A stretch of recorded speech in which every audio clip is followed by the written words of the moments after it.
Bila satu perkahwinan berakhir, ramai sangka seseorang akan terus trauma dan serik. Tapi bagi Ira Kazar, ceritanya berbeza. Dia akui dia tak serik untuk berkahwin lagi.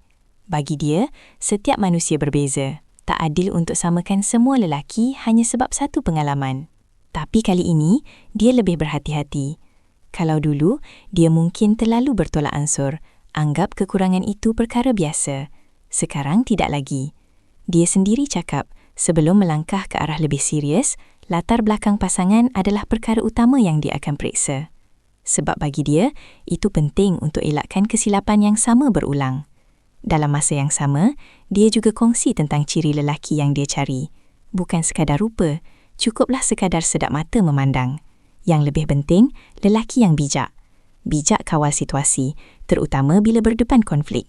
Sebab di situ, seseorang itu akan nampak kematangan sebenar. Menariknya, Ira juga harap pasangan dia nanti bukan dari dunia hiburan. Dia lebih selesa dengan lelaki biasa yang ada kerjaya stabil. Ringkas, tapi ada arah hidup. Untuk rekod, Ira sebelum ini pernah mendirikan rumah tangga dengan pengarah terkenal, Syamsul Yusof, pada 6 Januari 2023. Namun, hubungan itu tidak bertahan lama apabila mahkamah mengesahkan wujud lafaz cerai taklik pada 5 September tahun lalu. Dan pada hari yang sama, mereka disahkan berpisah secara rasmi. Kadang-kadang, kegagalan bukan penamat, tapi satu pelajaran untuk buat pilihan yang lebih baik selepas ini. Persoalannya, lepas melalui pengalaman macam ini, lebih baik kita jadi lebih berhati-hati atau masih percaya pada rasa tanpa terlalu banyak berfikir.